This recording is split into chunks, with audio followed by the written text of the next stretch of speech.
Hey, Chris, thanks a lot for joining me today. And I look forward to hearing your story about Seis and be able to taste your amazing lineup. So how did you get started in the winemaking industry?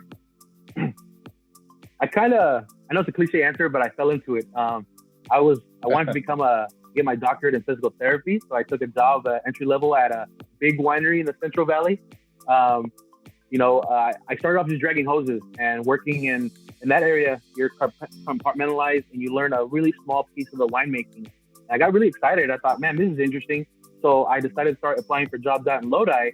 And I told folks, hey, I want to learn about actually making wine. I don't care if you make me your janitor or what, but I know this is where I'm going to learn. And luckily there was a winery out here in Lodi that gave me that experience. And they said, hey, come on as a cellar master and you're going to learn a lot. And in the meantime, I went through UC Davis and they have a program set up for folks that are in the industry that want to make wine. It's a mashup of their enology and viticulture degree. So I went through that, and really what I learned was just on a day-to-day basis, just kind of throwing myself into winemaking. And so it's been about a 7-year kind of evolutionary run. I was supposed to be a physical therapist and now I make wine. So, go figure. What about your family? What did they think about, hey, we wanted you to be a physical therapist and, you're going to help so many people there to now you're going to help someone enjoy a good bottle of wine? My family's so supportive in general. I think that they just want people to be happy. They don't care what you do or what you don't want to do. They're just like, look, my parents came here. They crossed and suffered just the really kind of poor aspects of trying to cross into a new country. They built this opportunity for me. So where they struggled, all they wanted to do is see you happy and own a home and have a family. And so, they're kind of like, okay, Chris, you change your mind every 3-4 years. Now you're making wine, but I've stuck with it. And now they're kind of like, no, I can see how this is going to be your true passion from now on. But when it comes to physical therapy, they missed the free physical therapy. They missed the free back massages and everything. But you know what? They're okay with the wine too. That's awesome. So on regards to the winery that brought you on, how long did it take them to be convinced that you were a serious player, that you wanted to go in for the long run? Luckily, it kind of happened instantaneously. There's a winemaker there called Joseph Smith. He's from Belize. He might be the only Belizean winemaker that I've ever heard of. But he had the same kind of route where he just started off with dragging hoses and working here seasonally. And then got bit by the same bug that I did, the love of wine. And so he kind of believed me early on, and early on saw that I was serious. Because, the thing is that, there's no shortage of people that want to be a winemaker and walk in and dictate what happens. Really, what you got to do is just get in, get your hands dirty, be willing to get in the tank, dig it out, drag hoses. And luckily, he saw that in me pretty early. And so he decided to be really open with all his winemaking knowledge and experience. And every time I asked for another opportunity, he threw it at me. And if I did well, he'd throw another one at me. So I was very fortunate that I found the right people right away. That's awesome. Thank you. I really appreciate the opportunity. A lot of the growth behind Seis has been other people just kind of being excited about another Latino in the mix. Seis is very much a brand of my American roots, being raised here, but parents from Michoacan, Mexico. And I try to incorporate that in the branding and the wine and the style that I make specifically. So the wines are kind of influenced by my background, the people that are in my background, and the kind of wine they would like. Seis actually came about because, I always as a youngster kind of really liked the Aztec stories, the culture, the influence that they had. And, part of their creation myth is that they were the people under the fifth sun god, and they were the chosen people. And then I think us as Latinos are the descendants of from those people, and so we're living on the sixth sun. So we call it Seis Soles, which is Spanish for six suns. The idea now is us as Latinos in the United States and around the world, we're now emerging, growing, being involved in anything from the economy to politics, and we're a big force. And so now we're creating kind of a product for those people too. That's awesome. Good story. So what am I expecting today? You sent me your 2021 releases, right? That's what I have, and I have a total of 5 of your wines. Yeah, I gave you the entire lineup, and today we're going to talk about kind of the meat of Seis, which is the red wines. But I did want to kind of describe a little bit of the white and the rosé. Specifically, the white blend you have right there is a Grenache Blanc and Albarino blend. So two grapes. One originates in kind of northern Spain, Portugal, and the other grapes from France, but they grow really well here in Lodi. They have really kind of rich aromatics. They're really expressive white wines. So you get a lot of kind of like passion fruit, a really nice, easygoing drinking experience. And that's the kind of style that I'm going for with these brands. So these are 100% hand-picked grapes, steel tank fermented, no oak, meant to be really light and crisp. So kind of like warm weather wines, poolside wines, really kind of just chill experience. The rosé is really similar in that it has Grenache and Mourvedre. So those are 2 red grapes that we 100% hand-picked, steel tank ferment. And then I blend to taste. This one has a little slightly sweetness. So if folks know that they like something a little sweeter on their wines, the rosé is a great choice for them. And the white itself is not sweet. So out of these 2 wines, right now, what's a good Latino dish I could pair your white blend with? The white blend, if we're going to go with Latino and something that's pretty easily accessible, I think people have been doing a lot of different ceviches with it. So, it could be anything from a slightly sweet ceviche, because a lot of times the Mexicanos over here, they put a little bit of ketchup in there, adds a little bit of sweetness. Or you can do a ceviche that's like a lot more lime, a lot more acid forward. And this wine pairs well because it has lively acid, but not overly kind of expressive on the acid. So it balances itself out. There's a viscosity there. So I think ceviche, and however you like it, it will pair well with the white. And what about your rosé? What should I pair this with? The rosé, what I like to introduce people to is the idea that sugar and spice kind of play off each other. So that one's slightly sweet. So when we talk about anything from like a fish taco, we were talking about that habanero, that might do well with the actual rosé. A little bit of spiciness gets cut up a little bit by that sweetness, and there's a balancing effect. So I encourage people to try something spicy, whether it be anything that you're normally gonna buy, or if you get hot sauce and put on top. Either way, they'll balance out pretty well. Nice. On your this rosé and your white blend, these grapes are all from Lodi. Yeah, right. Nice. Right. Right. These are 100% Lodi in the Macomi River region. Lodi actually has 7 sub-appellations, and we're in a part of the region that has kind of like an ancient riverbed, so a lot of silty soils, not as much clay, so it doesn't retain water as much. That's why these white styles do really well, because we have a lot of drainage. So regardless of how much it rains that year, the water dissipates, the roots have to go nice, far, and deep, and it creates different wines. So where traditionally these wines, where they come from, are a little more mineral-driven, these are really kind of fruit-driven, really aromatic, but once again, they benefit from the fact that they have to go and search for that water. Very good. So, I on your lineup of your reds, I know I've tasted your prior wines. These are amazing, great wines that you had, and I want to talk about your new release at the end.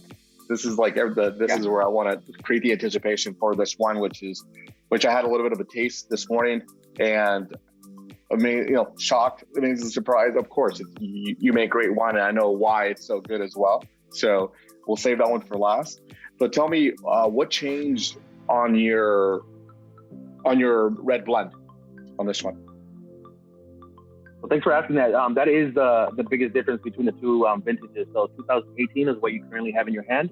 Uh-huh. It is still Cabernet Sauvignon and Syrah. So 60% Syrah, 40% Cabernet Sauvignon. So when you talk about those 2 grapes, you have something that usually has more structure in the Cabernet. Syrah usually has viscosity and kind of earthy tones, not necessarily as fruit forward. You might get some smell of like wet earth. Those are interesting characteristics of these grapes. The biggest difference between this year and last year is that I specifically went for a softer version. So where last year I had a lot of more structured tannins, it's kind of a red wine drinker's wine, pairs well with food, especially fatty food. I wanted to make this one a little more drinkable. So what I did is chose a different Cabernet that wasn't as big on tannins. So what you're getting is kind of a rich, full drinking experience. It isn't necessarily kind of puffy your mouth. It's not dry. The most kind of biggest characteristic to me is the barrel ferment. So I ferment these in French oak, and they're all 1 year or older. So it's not necessarily something that's supposed to kind of overwhelm you, but there's a lot of rich kind of like vanilla tones, medium toast tones, nothing crossing over into like dark chocolate or coffee. These are more of the caramel and vanilla flavors that you can get from those oaks. So when you smell it, initially you're going to be introduced to kind of a robust oak style, and then some darker fruit behind there because of the Syrah and Cabernet. So you're getting some mature cherry, some nice plum, and some other flavors that really kind of balance out that kind of vanilla taste in barrels. So you ready to taste? Yeah. I picked up exactly where you were saying. So this is 100% French oak. Yeah, it's only French oak. I have no American in there, but Okay. not every, I have some of this, about 40% that is from tank and doesn't touch any oak. Because once again, Okay. oak can be very overpowering. It can be a big part of your wine really quickly. So I wanted to balance that out a bit. You did. I just know you're right. Sometimes it overtakes it, right? And this is super well balanced. Yeah, and I think if people are familiar with Lodi, they're familiar with a lot of American oak, which is very aggressive and powerful. It's wonderful to blend with, especially like big peppery zin. But when you talk about these kind of other old world grapes, Syrah, Cabernet Sauvignon, Petit Syrah, a lot of times French oak is what I'd like to mix with. Is there a reason why most of your wines are all blends versus you coming out with a full body, a Syrah, a Cab or so forth? Yeah, I really enjoy the flexibility of being able to mix and blend to taste. Once again, when I talk about Seis, it's not necessarily, hey, I want to show you exactly what a Cabernet should be or what I'm told it should be. It's more about like, here, I want to make great wine available to you that'll pair well with different foods. It's just about the taste and the texture. You can get a Cabernet Sauvignon in California in 100 different ways. Right. So in a sense, I wasn't so worried about the name of the grape on the bottle. I just wanted it to be a certain drinking experience.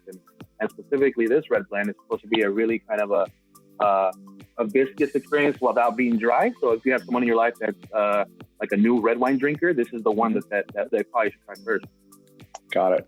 No, this is really good.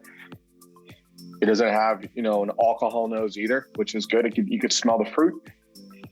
Pretty good, just right off the bat. So beautiful color as well. But you said you went lighter on the tannins on this. Is this what it was compared to the other one? To last year's? Yeah, that's the biggest difference. Yeah, so last year, if people tried it, I think they liked it. But what I saw was people were usually like, wow, like, in their nice way, they're kind of like, oh, that's and what they're trying to get to is the fact that there's tannins, there's some puckering, and there's some dryness. And they're not necessarily figuring out what they want or like. And I really thought that this style was a little better for them. For most of the people in my life that enjoy it, and this year they really liked it. So I think we're on the right track with it. That's awesome. You're right. I actually like a little bit of a dryness, at the end, nice little dry finish. That's what I missed from the one from last year. So for me, that was a big takeaway from last year. So this year, like I don't have that. But again, great job. This is really good as well. So very good. Let me go now to your 2018 Grand Reserve Red Blend. So what changed here? Last year, that was the Bordeaux blend. And Bordeaux blends, we're talking about Cabernet Sauvignon, Cabernet Franc, Merlot, Syrah, Petit Verdot. Those are kind of like the noble grapes of that region that are known to go into these blends. But if we're talking about the styles that come from those areas, you usually get a drier, more robust style. And with Seis, once again, I'm going for something that's structured and you feel like you get a lot of value in the bottle, but it's not necessarily going to be true to where it's from. So what I found was that most people weren't so worried about what Bordeaux grapes were in there or not, especially with a lot of the folks that I'm trying to introduce to wine. It's a lot to expect of them to know what a Bordeaux grape is and why. So is that the most important thing? I felt like it wasn't. So the taste is what people responded to. So that was my biggest seller last year. I only made a small amount and it sold out really quickly. And so what I cued into was the style that they liked. So could I create that style again in 2018? So instead of using some Cabernet Franc, which once again is a little more of a tannicky red wine, I did Cabernet, and this is Merlot and Syrah. So only those three grapes. So once again, Cabernet is going to give you nice structure, color. Merlot, specifically in this area, is going to have a little more of a brighter acid finish while still being structured. And Syrah gives you a lot of weight on the palate, a lot of viscosity. So I like those three blends together for this kind of setup. Very good. Yeah, I can see those differences. I mean, sometimes I think wine could be intimidating to a lot of people, when especially if you're a wine enthusiast or a beginning wine enthusiast. and you're like, hey, would you like to try this new style Bordeaux? And people are like, what do you mean Bordeaux? Where is it from? Am I supposed to know about where it comes from? Or it is kind of intimidating. So I think for a beginning wine drinker, I think, that's a good barrier for you to break, right? You did it. You pretty much said this is a good entry wine for you to try as a Bordeaux. Don't worry where all the grapes are coming from. It's all about the flavor and the taste you're going to enjoy, right? And I think that's a good way how you put it together. So a lot of people, we look at always like the big heavy legs, no legs. We know obviously that's compromised from and where it comes from. Why is it that this has very light legs? Well, let me see. Hold on. No, it has some. I see them now. Sorry, it was my lighting, but I do see some nice little. Yeah. Not really heavy. So. Legs is funny. The topic of legs are kind of like when people bring up eggs every year, it changes whether you should eat them or not. Like this year, hey, they give you a lot of cholesterol and it's really bad for you. Next year, it changes. The definition of legs and where they come from seems to change. What my reading teaches me is that it's a component of alcohol in the wine. Originally when people made wine, they really didn't have a way of evaluating how much alcohol is in a wine. So if they saw legs, they knew there was enough alcohol to create kind of like that barrier. And that was an indication that you got mature grapes and that would be a good wine for you. Nowadays, I think it's not necessarily as much of an indicator of a quality wine or not. But we're Lodi and we're making robust reds, so they're going to have some legs there. Yeah, I remember when I was drinking in the beginning, when I started drinking wine, that was the first thing I looked at, because I remember someone told me, hey, look at the structure of the wine, and if it's going to be a very bold and heavy wine, you're going to see these thick lines we call those legs. And I remember I'm like, and that always kept with me, right? So like you said, nowadays, you definitely don't need to see a lot of heavy legs, which we know it's the alcohol that's on there, to really enjoy a good wine, right? So I just wanted to get your point of view on that, because everyone, for all new beginning wine drinkers, it's good to know what to ask. It is. Right? Yeah, I've had that experience, and I actually someone asked me early on when I was working in a tasting room, and it was interesting to get how to speak about it too, because the last thing you want to do is be like, what you think about legs is, I guess, technically wrong, or this. I mean, it's not about that, right? Learning this and educating and moving on. So that's a big part of why I started Seis, seeing folks come into the taste room looking kind of nervous, because they're always going to kind of preempt what they're going to say with like, well, I don't know a lot about wine, or I'm not an expert like you. And you're like, that's not what it's about. And it's unfortunate that's the situation people find themselves in, nervous to ask questions, nervous to explore and have fun. My only pet peeve is if people walk in and say, I don't like these types of grapes. I don't drink white wines. I don't do this. I say, hey, you're wine tasting. Taste, try everything. Apart from that, I think everything's a go, man. Have questions, have preconceived notions that you're willing to kind of challenge, and that's the fun part about tasting wine. Right. I think once you enter a tasting room, you got to get all those preconceived notions out of your mind, right? Of what an experience you've had in the past in another tasting room compared to what you're gonna, and hold that against the new tasting room you're walking into, right? And the preconceived notions of what you should be expecting. I think you got to be open-minded, because, like I said, every winemaker has a different style of wine and what they want to convey to the public for that year of release of their wines, right? And I think you've done it very well with the difference from last year's wine to this year's. And I mean, I really are enjoying this one. This was actually the first bottle that I drank that you sent me, and I really enjoyed it. And I mean, it's the same thing, man. I mean, congratulations. Beautiful. I love I just love the smell of it, man. The aromatics on it is really nice. Yeah, and if people are wondering what's the difference between these two reds that we just had, this one's going to be be a little drier. This one's going to have a little more. So if you're used to drinking a little more red wine, or you like pairing your red wines with maybe a nice piece of steak, this might be the level that you're going to. So now as we escalate kind of these different styles, we're looking for a little drier of a finish here. Once again, not so dry that it's puckering or anything like that. Yeah, I feel like the anticipation, right? So I do taste a little bit of the drynesses, which I like and what I expect when I'm drinking a nice Bordeaux blend. So congrats on this too, man. Thank you.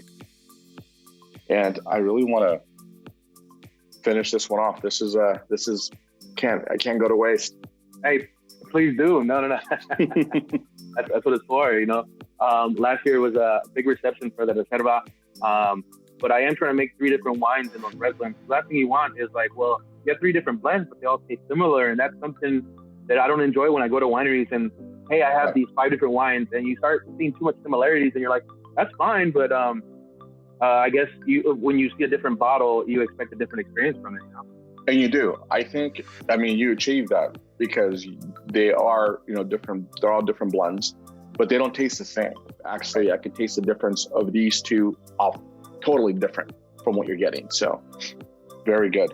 Yeah, if folks can look in the background, over here, over my left shoulder, probably over your right side on the screen, I have a concrete tank. So there's 3 of them that I ferment in. I also have oak barrels and some steel tank vessels that I use. So those are different tools we can use to try to create different experiences. So I can take the same vineyard, even harvest it on the same day, and depending on what I use, changes up the style completely. So that's kind of the fun part of being a winemaker and putting your little touch on every day, and some people like to do a very kind of like hands-off approach, and some like to put their touch at any different time. And, we just use those tools, and those are some of them. That's why it takes different.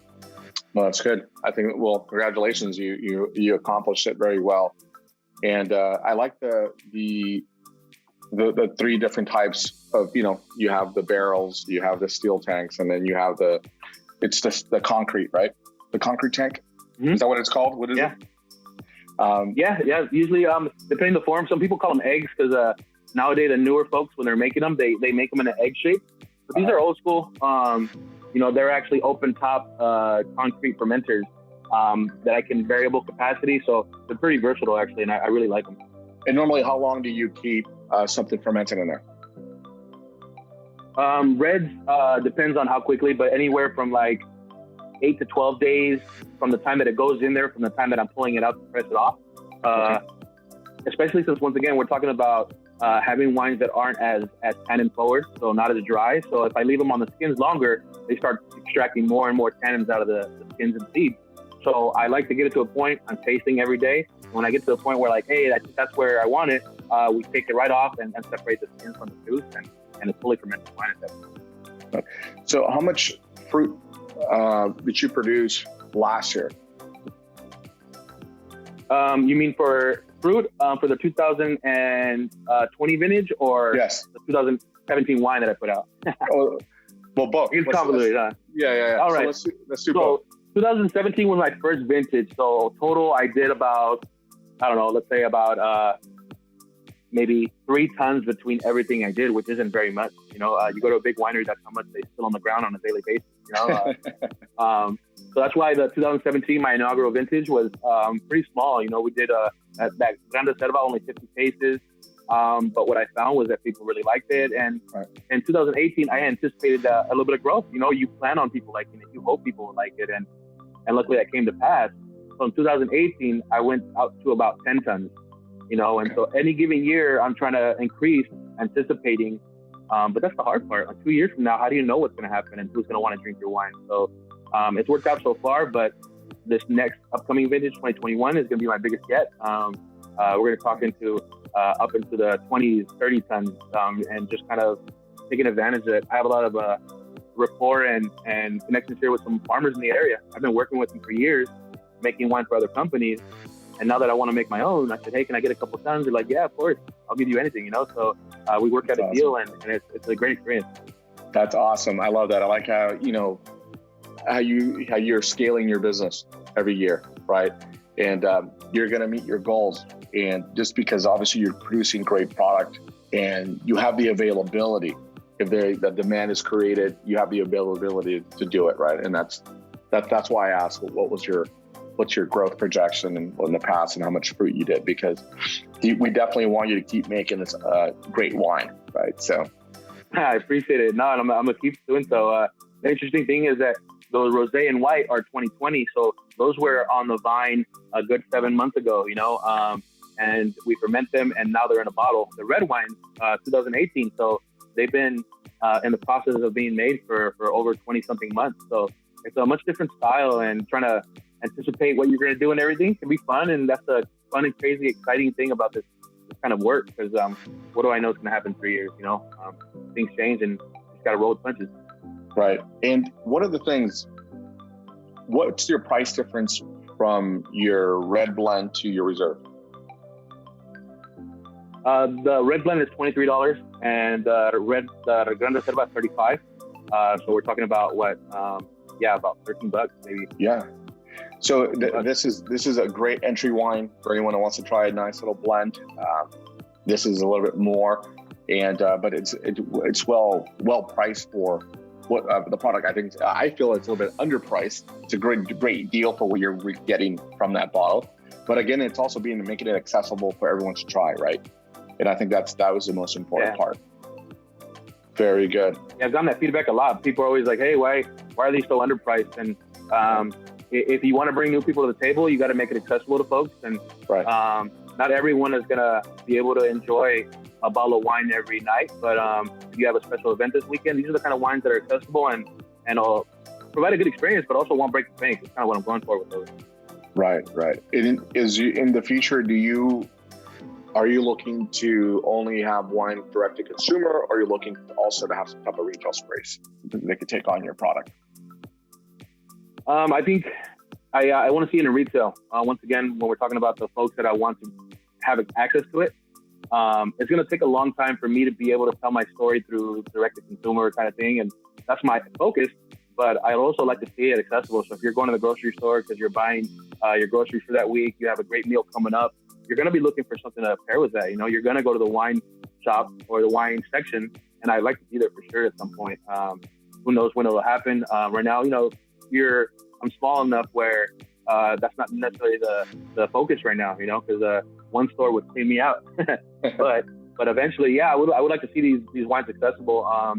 When I'm talking about Latinos coming into the wine drinking community, we're everywhere. We're all over California, Texas, Arizona.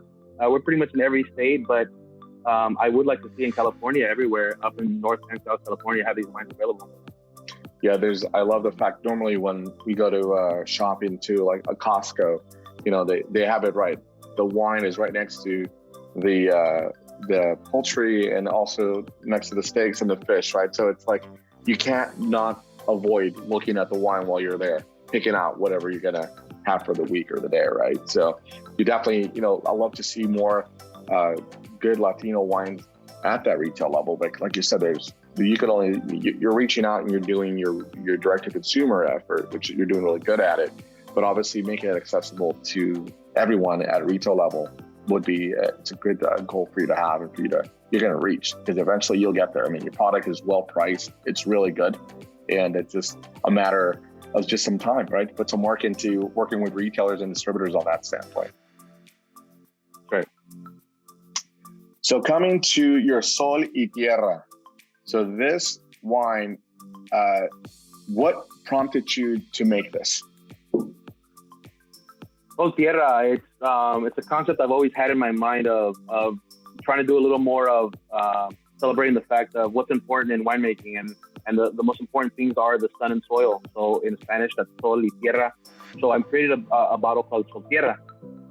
Specifically, I wanted to make a little more of a robust style. So where the entry-level red is going to be something that even new wine drinkers could drink. Then we move on to the Reserva that might be for a nice occasion or a great meal. Sometimes a lot of red wine drinkers that have been drinking red wine for a little while are looking for a little different experience. That's what SolTierra is. I always wanted to make a more robust, bigger red. And that's really kind of what people expect out of California. California, New World wine, right. We're big red country, right? And so it's very different from when you get in the old world. But the idea is try to create something that expresses some of those great wines from the old world have. We're talking about good structure. And when people talk about really old vintages in the old world, because a lot of times when they start off, they're really tannic and kind of aggressive, and they mellow out in the bottle. So wine is really much kind of a live organism in the bottle. So by the time you get to it years later, you get a really nice rounded experience. It's really integrated. It has oak and the aging. All of it has come to create a really kind of even experience, smooth and seamless.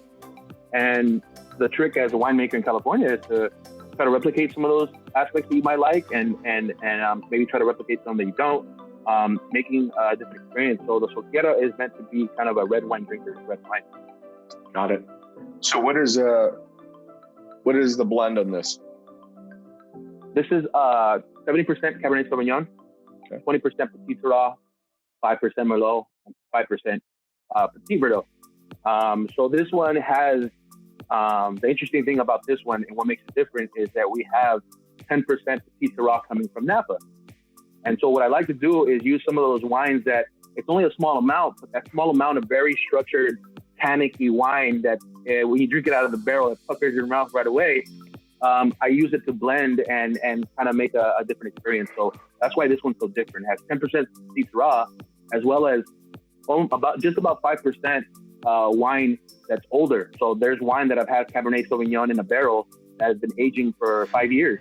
And so that gives us some more of those kind of aged qualities, the kind of nuttiness and some of the sweetness you get from wines that have been aging for a long time. So it has a little more of a mature experience, you know. It's kind of how I like to express it. So I've had this sitting here for about an hour, and I love the color. I mean, this is very different from the tannins. This is this is beautiful. The tannins on this is really nice and structured. The other ones are much lighter. Has beautiful legs for our alcohol level that we're gonna see. Yeah. Beautiful. So you won't, that you brought that back on this one, and beautiful aromatics. I mean, it's opening up very well. Do you normally, a wine like this, do you normally put it through an aerator? Do you use like a V-spin, a decanter? What do you recommend? I definitely like to. Any red that I think is going to have some maturing in the glass, because when you first pour it to 10 minutes to 1 hour later, like you're noticing, they change. They have their own personalities. And I do like to put these through an aerator and start introducing oxygen and getting those flavors to open up for me. So I like to put it through an aerator. It's not necessary. You could also just kind of air your bottle, open it up 15 minutes, 20 minutes before you're going to drink it. But when it's in a bottle, you have a very small amount of air contact. So yeah, it makes sense to put it in the decanter, open it up, expose it to some oxygen. I enjoy it. Whether other folks in the industry might view that as like, oh, that's the only thing you can do for old world wines or anything like that. I think those rules don't necessarily apply. Just have fun and try it out. And if something you didn't like, then you probably want to do it again. But I would suggest so. I do. I normally use my V-spin decanter for any big bold red to air it out and to get all the flavors within 5 minutes, right? I really don't like waiting 2 hours when I'm prepping something before I drink it. I can't live on with that anticipation. I need to just go get it and put it on the V-spin and make it and get a great taste of it. So, all right, cheers. I got to try this again. Hello.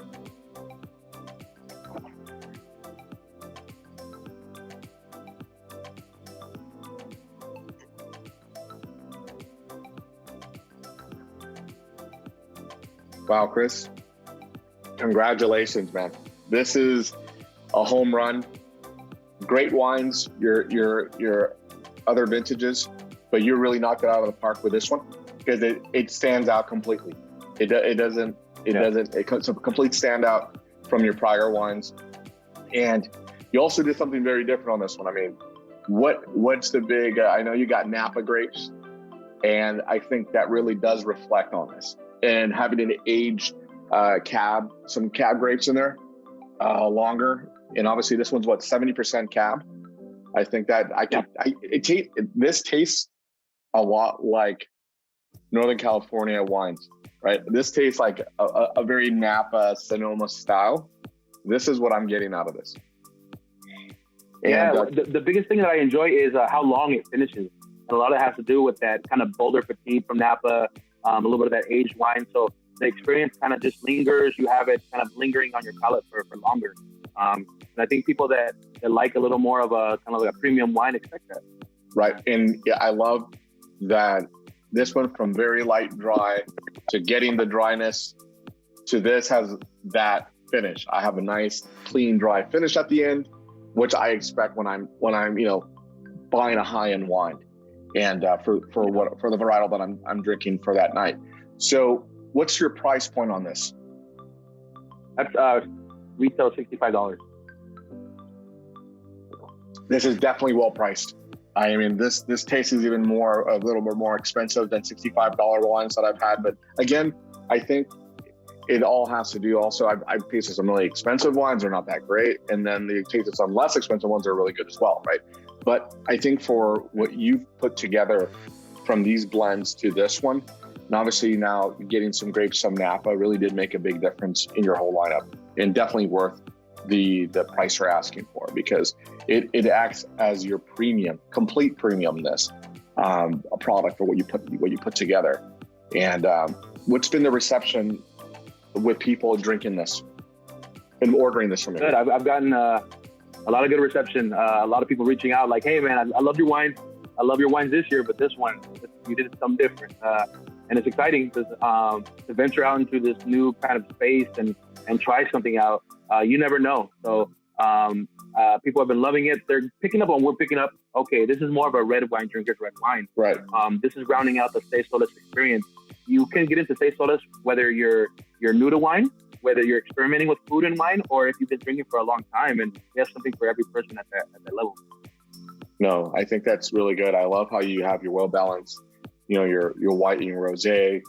It's really nice how you have your blends, but the blends do stand out individually with their own personality. And this, I think it's one of my all-time favorites from your lineup now. I love these, but this one's definitely, that definitely deserves like a nice tomahawk, nice juicy ribeye, and because this definitely will pair great with that, right? So I think it's really, really good. And what made you go outside to get grapes from Napa or Sonoma, or what was that out of the box? What triggered that? Once again, Seis Solis is about taste and experience. So why not take advantage of everything we have? It's like going to a farmer's market, but only buying one type of vegetable every time or from one area. That might be great. I love Lodi and I love the fruit that it gives me and the wine that I can make. And then for this experience, I decided to kind of go into my pantry and take my different spices that I have. And I like to put in something different, And so I think a lot of people do it. You'll hear that Napa probably has a lot of wines that have Lodi in it. Lodi will have some wines that have some other regions in it. Every region does it.